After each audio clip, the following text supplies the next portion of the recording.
Everyone, welcome back to my channel reel Nishu. তো কেমন আছো তোমরা? নিশ্চয়ই খুব ভালো আছো, আর আমি তো খুব ভালো আছি। তো আগের ব্লগটা তোমরা দেখেই নিয়েছো। আমি অর্পিতা মিলে দিশার বার্থডে সেলিব্রেট করলাম রাত 12টায়। ওকে স্নান টান কমপ্লিট হয়ে গেছে।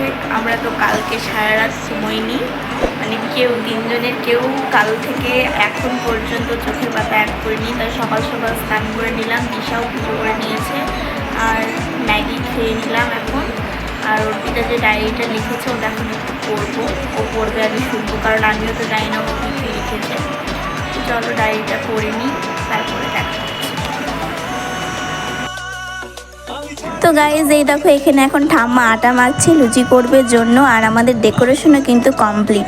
দিশা আমি দুজনে মিলেই করেছি, ও বেলুনগুলো ফুলিয়ে দিচ্ছিল, আর আমি দেখো সাজিয়ে নিয়েছি।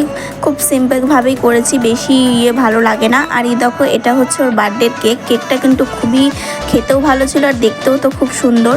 2000 years later. তো এই দেখো, এখানে আমি আর আমাদের বার্থডে গার্ল আমরা সবাই রেডি হয়ে গেছি। আমি কিন্তু দিশার একটা জামা পরেছিলাম, আর ও যে জামাটা পরেছে ওটা এবার ওই নতুন কিনেছে বার্থডের জন্য, আর ওকে খুব সুন্দর লাগছিল দেখতে। তোমরা দেখে বুঝতেই পারছো, একদম প্রিন্সেসের মতো লাগছে সমস্ত কিছু পরে। আর এখানে দেখো সবাই চলেও এসছে, কারণ কেক কাটিং হবে, সন্ধ্যা হয়ে গেছিলো, আর বৃষ্টি হবে এরকম অবস্থা আকাশের। এই দেখো, এখানে সমস্ত কিছু নিয়ে চলে এসছে। মা করেছিল পায়েস ওর জন্য, স্পেশাল ওর জন্য, বাট সবাই খেয়েছিল।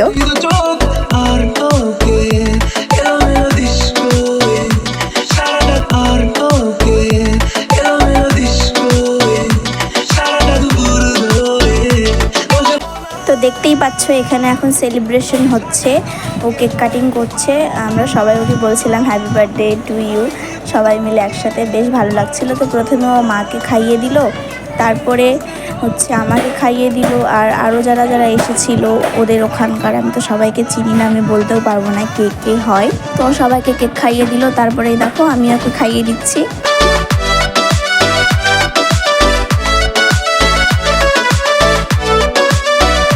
তো এখন ওকে মা কেক খাইয়ে দিচ্ছে, আর একটু লুচি পায়েসও খাইয়ে দিল, যেহেতু ওর জন্য স্পেশাল করা হয়েছে। আর জন্মদিন মানেই তো বাঙালিদের পায়েসটাই মেন, তো ওকে সেটা খাইয়ে দিল, আর ওকে জলও খাইয়ে দিচ্ছে, আর ও নিজেই নিয়ে খেয়ে নিয়েছে, কারণ ওকে সবাই কেক খাইয়েই যাচ্ছে। আমি বুঝতে পারছি ওর ব্যাপারটা, যে সবাই যেহেতু ওকে খাওয়াচ্ছে, জল তো কেউ খাওয়াচ্ছে না, শুধু কেক পায়েস এগুলোই খাইয়েই যাচ্ছে। তো তারপরে আমিও ওকে পায়েস খাইয়ে দিয়েছি, সবাই খাওয়াচ্ছে, আমি কেন বাদ যাবো বলো। আর এখানে অর্পিতা ছিল না, তো ওকে তো আমরা দুজনেই খুব মিস করছিলাম। আমরা দুজন কেন, বাড়ির সকলেই ওর কথা জিজ্ঞেস করছিল, এবং যারা যারা ওর বার্থডেতে এসেছিল তারা পর্যন্ত জিজ্ঞেস করছে যে কী রে, তোর আরেকজন বান্ধবী আসেনি।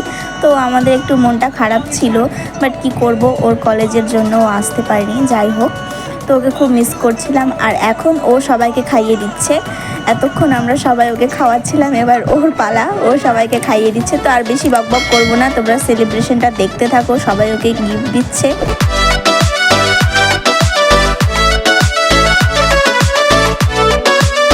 তো এই দেখো, এখন আমাদের সেলিব্রেশন কমপ্লিট হয়ে গেছে, আর এখানে সবাই খেতেও বসে গেছে। তো প্রথমে ওরা যারা যারা এসেছিল তারা খেয়ে নিল, তারপরে এই দেখো এখন এখানে আমি, দিশা, কাকিমা, কাকু, ভাই, আমরা সবাই খেতে বসে গেছিলাম। ও ভিডিও করছিল, এ দেখো আমাকে তো একদম বাজে লাগছে দেখতে, মানে মুখ খারাপ হয়ে গেছে একদম তখন। আর এই দেখো কী রান্না হয়েছিল সেগুলো তো দেখলেই। আর এই যে এইগুলো পেয়েছিল গিফট, কোনো একদিন ও নিশ্চয়ই এটা নিয়ে ব্লগ দেবে।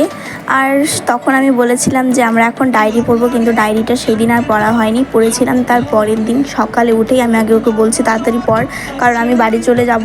কিন্তু সেদিন আমার বাড়ি আসা হয়নি, খুব বৃষ্টি হচ্ছিল সকাল থেকে। তো আর বেশি বক করবো না। ব্লগটা কেমন লাগলো সেটা কিন্তু জানাতে তোমরা ভুলবে না। যারা যারা আমার চ্যানেলে নতুন তারা প্লিজ আমার চ্যানেলটিকে সাবস্ক্রাইব করে দিও। আর আমরা বার্থডে যে সেলিব্রেশন করেছিলাম রাত 12টায়, সেই ব্লগগুলোও কিন্তু আমার আপলোড করা হয়ে গেছে। তাই যারা যারা এখনও দেখোনি প্লিজ গিয়ে তাড়াতাড়ি দেখে নাও, আর লাইক করতে কেউ ভুলবে না। তো ততদিন ভালো থেকো, সুস্থ থেকো, দেখা হচ্ছে নেক্সট ব্লগে। টাটা।